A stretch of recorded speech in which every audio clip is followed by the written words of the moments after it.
తాకట్టులో ఉన్న బంగారాన్ని విడిపించి ఆ రోజు ఆన్లైన్ రేటుకే మేము కొంటాం. Sharma gold company. నమస్తే, వెల్కమ్ టు సుమన్ టీవీ. నేను గిరిజ. ఇవాళ మనతో పాటు ప్రముఖ ఆధ్యాత్మికవేత్త, జ్యోతిష పండితులు బ్రహ్మశ్రీ సుభాష్ శర్మ గురువు గారు ఉన్నారు. వారితో మాట్లాడేద్దాం. గురువు గారు నమస్కారం. గురుగారు, అసలు ఈ భాను సప్తమి అంటే ఏంటి, అంటే ఆ రోజు విశిష్టత ఏంటి, భాను సప్తమి యొక్క విశిష్టతని తెలియజేస్తూ, అలాగే ఆ రోజు చేయాల్సిన పనులేంటి, మనం దైవ ఆరాధన ఏ విధంగా చేసుకుంటే మంచిది అంటారు గురువుగారు? తప్పకుండా తెలియజేస్తాను. ముందుగా ప్రేక్షకులందరికీ శ్రీమాత్రే నమః, శ్రీ గురుభ్యో నమః. ఓం సప్తాశ్వరదమారూఢం ప్రచండం కశ్యపాత్మజం శ్వేతపద్మధరం దేవం తం సూర్యం ప్రణమామ్యహం. నవగ్రహాలకు అధిపతి సూర్యభగవానుడు. సూర్యభగవానుని యొక్క ఉపాసన చేస్తే గ్రహాల యొక్క సంపూర్ణమైనటువంటి అనుగ్రహం మనకు కలుగుతుంది. అంత విశేషమైనటువంటిది సూర్యోపాసన అంటాము. సూర్యోపాసన ఎందుకు చేస్తాము అని అంటే ఆరోగ్యం గురించి. సూర్యుడి యొక్క గమనం ఎలా ఉంటుందో తెలుసా అండి? సూర్యుడు ఆయుక్కారకుడు. అలాగే సూర్యుని యొక్క ఆరాధన వల్ల ఆయుష్ పెరగడంతో పాటు మనకు ఉన్నటువంటి రోగాలను దూరం చేసుకునేటటువంటి శక్తి సామర్థ్యాలు కూడా సూర్యభగవాను నుంచి మనకు వెలువడుతూ ఉంటాయి. అది సైంటిఫిక్గా కూడా మనం నిరూపితం చేసుకోవచ్చు. ఏ రకంగా అంటే సూర్యుడి యొక్క తేజస్సు ఎంత గొప్పనైనటువంటిది, ఎంత శక్తివంతమైనటువంటిది అంటే, ఇప్పుడంటే మనకు డాక్టర్స్ టెక్నాలజీ అంతా వచ్చింది. కానీ ఈ టెక్నాలజీ పుట్టక ముందే మనకు, అంటే ఇప్పుడు కాదు, మనకు పూర్వకాలం నుంచి చూసుకున్న పుట్టినటువంటి పిల్లవాడికి జాండీస్ అనేటటువంటి వచ్చేటటువంటి, అంటే పసిరికలు అంటూ ఉంటాము. అలాంటివి వచ్చినప్పుడు అప్పట్లో ఇంత టెక్నాలజీ లేదు. గ్లాస్లో పెట్టాలి, దాని మీద ఈ యొక్క వేడి ప్రదేశంలో అతన్ని పెట్టాలి అని చెప్పేసి అంత టెక్నాలజీ. కానీ దీనికి టెక్నాలజీ అప్పుడే మన పెద్దవాళ్ళు ఏం చేశారంటే, సూర్యుడి యొక్క తేజస్సు ఎప్పుడైతే ఉదయిస్తుందో, దాని నుంచి ఎప్పుడైతే ఆ కాస్మిక్ కిరణాలు, ఎనర్జీ ఎప్పుడైతే భూమి మీద ప్రసరింపబడుతుందో, ఆ ప్రసరించేటటువంటి సమయంలో మన పెద్దవాళ్ళు పిల్లల్ని తొడల మీద పడుకోబెట్టుకొని ఎండలో కూర్చునేటటువంటి వారట. అలా ఎండలో కూర్చోవడం ద్వారా పసిరికలన్నీ కూడా నయమయ్యేటటువంటివని చెప్పేసి మన పెద్దవాళ్ళు చెప్తుండేవారు. ఇప్పటికీ కూడా ఆ పద్ధతిని చాలామంది ఆచరిస్తున్నారు. ఇప్పుడంటే పిల్లల్ని గ్లాసులో పెడుతున్నారు, కానీ అట్లా సూర్యుని యొక్క తేజస్సు అంత విశేషమైనదట.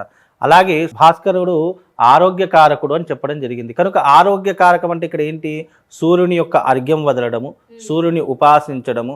అలాగే ఆదివారము సప్తమి వస్తే దాని భాను సప్తమిని ఎందుకంటామని, ఆదివారము సూర్యుడి యొక్క వారం కాబట్టి ఆ రోజున సప్తమి తిథి వస్తే కనుక దాని భాను సప్తమి అని పిలుస్తాము. కనుక ఈ భాను సప్తమి రోజున సూర్యోపాసన చేయడము, సూర్యుని ఆరాధించడము, అలాగే ఎన్నో రకాలైనటువంటి విధానాలు సూర్యుని పూజించడము, ఇలా చేస్తే మనకు అన్ని రకాలుగా మేలు జరుగుతుంది. ఎందుకు అనంటే గనక, ఎప్పుడైనా మీరు గమనించండి, మన జీవిత కాలంలో సూర్యుడు ఉదయించాడు అని అంటే మన జీవితంలో ఒక రోజు ప్రారంభమవుతుంది. సూర్యుడు అస్తమించాడంటే మన జీవితంలో ఒక రోజు వెళ్ళిపోయినట్లు, అంటే మన ఒక రోజు ఆయుష్ వెళ్ళిపోయింది. అంటే సూర్యుడు ప్రాణకారకుడు అని కూడా చెప్పడం జరిగింది. కాబట్టి మన జీవితంలో ఒక చిన్న ఉదాహరణ చెప్తాను. ఒక జీవితంలో ఒక వ్యక్తి నిస్సాహ స్థితిలో ఉండి ఆరోగ్యం సహకరించడం లేదు, లేదా ఒక వ్యక్తి నిజంగానే కోమాలో ఉండిపోయాడు, అసలు లేవలేనటువంటి పరిస్థితుల్లో ఉన్నాడు అని అనుకుంటే గనక సూర్యుడికి సంబంధించినటువంటి ఒక గొప్ప యాగం ఉంది. దాన్ని సౌరయాగము అని అంటాము. ఆ సౌరయాగం ఎంత శక్తివంతమైనటువంటిది అంటే, ఒక మనిషి లేవలేనటువంటి పరిస్థితుల్లో ఉన్న అతనిలో శక్తి చైతన్యాన్ని నింపి అతన్ని ఒక మంచి ఆరోగ్యవంతుడిగా చేసేటటువంటి యాగం ఏదైనా ఉంది అని అంటే అది సౌరయాగము అని శాస్త్రంలో పేర్కొనడం జరిగింది. ఇది ఆదిత్య హృదయంలో కానీ మీరు చూసినా తెలుస్తుంది, లేదా సూర్యుడికి సంబంధించినటువంటి సూర్యోపాసన అనేటటువంటి ఒక గ్రంథం ఉంటుంది, దాంట్లో చూసినా దొరుకుతుంది. లేదా సూర్యభగవానుడి యొక్క సచ్చరిత్రలో చూసినా కూడా, లేదా బ్రహ్మ వైవర్త పురాణంలో చూసినా కూడా సూర్యుడి యొక్క వైశిష్టం గురించి తెలుస్తుంది. అంటే సూర్యుడు ఎలాంటి కారకుడు, సూర్యుని ఉపాసిస్తే ఏం జరుగుతుంది మనుషులకు అనేటటువంటి విధానము మనకు ఇలాంటి గ్రంథాల్లో కొన్ని నిక్షిప్తం చేయడం జరిగింది.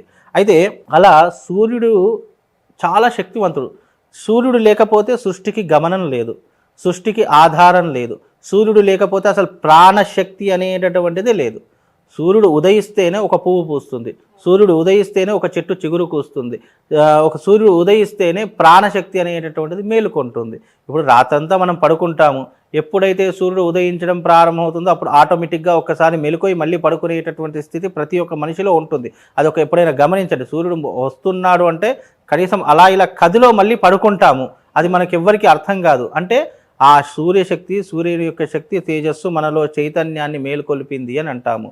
అంత శక్తివంతము సూర్యోపాసన. అందుకే భానుసప్తమి మన శక్తి చైతన్యాన్ని పెంచుకోవడానికి, ఆయుష్ను పెంచుకోవడానికి ఉద్ధరింపజేసేటటువంటిది సూర్యోపాసన. ఓకే గురుగారు, మరి అయితే ఆరోగ్యపరంగా ఆరోగ్యానికి మనకు ముందస్తుగా సూర్య భగవానుని కొలుస్తాం కాబట్టి మరి ఆరోగ్యం బాగోలేని వాళ్ళకి ఏదైనా మంచి పరిహారాన్ని తెలియజేస్తారా? ఏముంటుందమ్మా, సూర్యుడికి సంబంధించినటువంటి సౌరయాగం చేసుకోవడము, లేదా సూర్యుని ఉపాసన చేసుకోవడం, ఆదివారం ఉపవాసం ఉండడము. సూర్యుడికి అర్ఘ్యం అంటే చాలా ప్రీతికరము. దోసిట్లో నీళ్లు తీసుకొని చక్కగా సూర్యుడికి అర్ఘ్యం వదలడం. స్నానం చేసిన వెంటనే ఒక చెంబులో నీళ్లు తీసుకొని చక్కగా ఆరు బయట సూర్యుడు ఎక్కడైతే మనకు కనిపిస్తున్నాడో ఆ సూర్యాభిముఖంగా నిలబడి చేతిలో నీళ్లు, దోసిట్లో నీళ్లు పోసుకొని సూర్యుడికి అర్ఘ్యం వదలడం. 3 సార్లు అర్ఘ్యం వదలాలట. ఎవరైతే సూర్యుడికి అర్ఘ్యం వదలడం ప్రారంభం చేస్తారో వాళ్ళు సహస్ర గాయత్రి చేసినటువంటి పుణ్య ఫలితం వాడి ఖాతాలో జమ వేస్తాడట సూర్య భగవానుడు. అర్ఘ్యం కేవలం అర్ఘ్యం వదిలినటువంటి కారణం చేత అతనికి సహస్ర గాయత్రి అంటే 1000 సార్లు గాయత్రి మంత్రం ఉపదేశం చేసినటువంటి, జపం చేసినటువంటి పుణ్య ఫలితం కలుగుతుంది. అంత విశేషమైనటువంటిది సూర్యుడికి అర్ఘ్యం చేయడము అనేటటువంటి. అలాగే సూర్యుడికి ఏదైనా నైవేద్యం పెట్టాలంటే గోధుమలతో చేసినటువంటి నైవేద్యం ఏదైనా స్వామివారికి సమర్పించవచ్చు. ఆ రోజున భానుసప్తమి వచ్చిందంటే చాలామంది ఇంటి ముందర రథం ముగ్గు వేసేసి ఆ రథాన్ని పూజించేటటువంటి పద్ధతులు ఉండేటటువంటివి. ఇప్పుడు కేవలము మనకు ఈ యొక్క భానుసప్తమి అనేటటువంటిది ఫిబ్రవరిలో వస్తుంది, ఆ రోజునే వేస్తున్నారు. కానీ ఆదివారము గనక సప్తమి తిథి వస్తే గనక ఆ రోజున రథం ముగ్గు వేసేసి దానికి షోడశోపచారం అంటే ఒక పీట ఉంటుంది, ఒక పీట తీసుకొని దాని మీద రథం ముగ్గు వేసేసి దానికి షోడశోపచార పూజ చేసుకోవడం ఒక పద్ధతి. లేదు అంటే సూర్య భగవానుడి యొక్క పటాన్ని తీసుకొని ఆ పటం మన ముందర ఒక పీట మీద పెట్టుకొని దాని ముందర 2 దీపాలు వెలిగించి సూర్యుడికి ఇష్టమైనటువంటి అర్ఘ్యప్రసాదాలు వదిలివేసేసి సూర్యుడికి చాలా ఇష్టమైనటువంటి పూలు మందార పూలు. ఆ మందార పూలతో స్వామివారికి అర్చన చేయడము, స్వామివారిని పూజించడము చాలా విశేషంగా మనకు పుణ్య ఫలితాన్ని కలిగిస్తుంది. ఆ రోజున వీలైతే ఆదిత్య హృదయం చదువుకోవడం కానివ్వండి, లేదా సూర్యుడికి సంబంధించినటువంటి మంత్రం సప్తాశ్వరదమారూఢం ప్రచండం కశ్యపాత్మజం శ్వేత పద్మధరం దేవం తం సూర్యం ప్రణమామ్యహం అనేటటువంటి శ్లోకాన్ని చదువుకోవడం ద్వారా మనకు జీవితంలో ఆయుష్ పెరగడంతో పాటు ఐశ్వర్యం కూడా కలుగుతుంది. మన జీవితంలో అత్యధిక ఐశ్వర్యం ఏంటో తెలుసా? డబ్బులు ఉండడం కాదు, ఆరోగ్యంగా ఉండడం అత్యధిక ఐశ్వర్యం.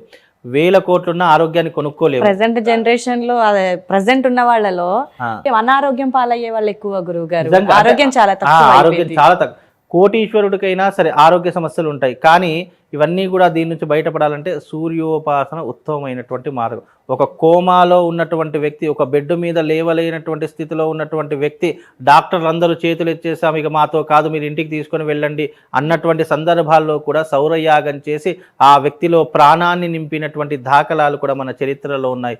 మన ఋషులు, మునులు, వేదమూర్తులు ఎంతోమంది అలా సూర్యోపాసన చేసి వ్యక్తులలో ప్రాణం పోసినటువంటి సంఘటనలు కూడా మనకు చరిత్ర ఆధారాలు చెప్తున్నాయి. కనుక సూర్యోపాసన అంత విశేషమైనటువంటిది.